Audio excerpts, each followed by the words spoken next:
Ils sont obligés de travailler ensemble. La seule chose que Bamako peut demander, c'est de pouvoir travailler dans un groupe qui n'est pas contrôlé par la France. Or, ça c'est très difficile parce que la puissance française continue de s'imposer dans tous les autres pays en dehors de nous. Par contre, il peut y avoir des relations militaires bilatérales. Nous pouvons très bien gérer nos affaires entre le Burkina et nous, par rapport notamment à la zone des 3 frontières et par rapport à nos propres frontières. Je pense que ce serait déjà beaucoup si le Burkina et le Mali parvenaient à mettre sur pied des unités mixtes de patrouille, de surveillance ou autre, surtout que nous avons des avions que le Burkina n'a peut-être pas.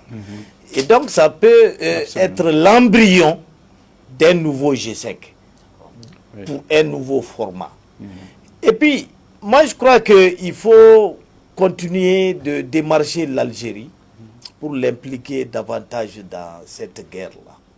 Je crois qu'elle a pris récemment une réforme de ses lois pour lui permettre de faire sortir ses soldats hors de ses frontières. Il est plus que temps que l'Algérie sorte de son ambiguïté stratégique et se mêle des affaires du Sahara. Voilà, parce que moi je continue de m'interroger. Les terroristes qui écument au nord, là, et ils prennent le carburant quelque part. Et c'est en Algérie, m'a-t-on dit. Les Yad, Amadou Koufa et autres, ils dorment quelque part. C'est en Algérie, dit-on. Alors il est bon que l'Algérie vraiment montre désormais patte blanche pour qu'on puisse se sortir d'affaires. Or, je vois un combat souterrain entre l'Algérie et la France. Et il faut que ce combat aussi nous livre ses secrets. Bref, nous sommes très loin de voir le bout du tunnel. Il faut une évolution stratégique de l'Algérie pour que tout puisse s'éclaircir davantage. D'autant que l'Algérie, c'est aussi le parrain des groupes armés signataires de l'accord d'Alger. D'accord.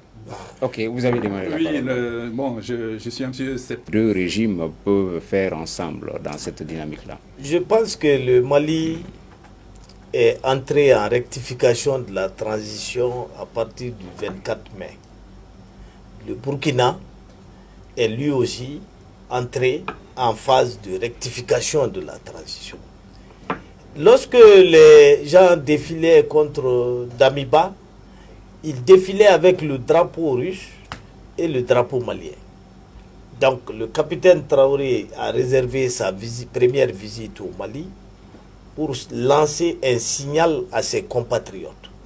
Je vais prendre le chemin que vous souhaitez, le chemin pris par le Mali, c'est-à-dire le chemin russe.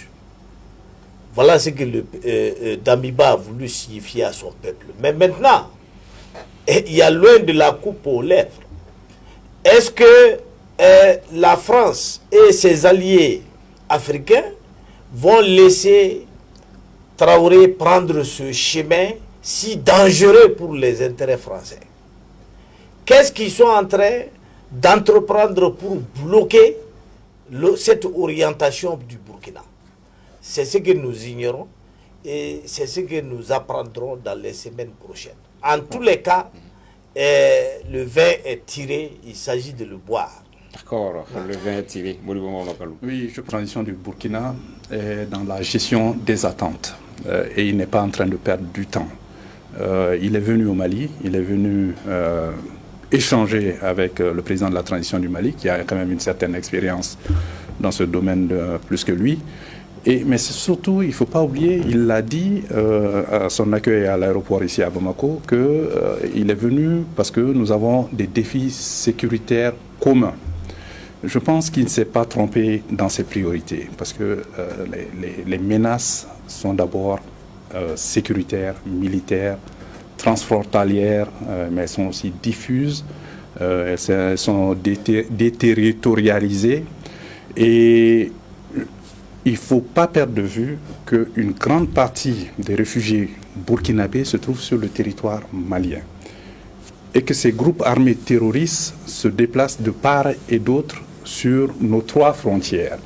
Donc le chaînon manquant, ça reste le Niger. Mais je pense que le Burkina et le Mali vont d'abord s'entendre, et peut-être que le Niger va prendre le bateau si on lui laisse cette marge.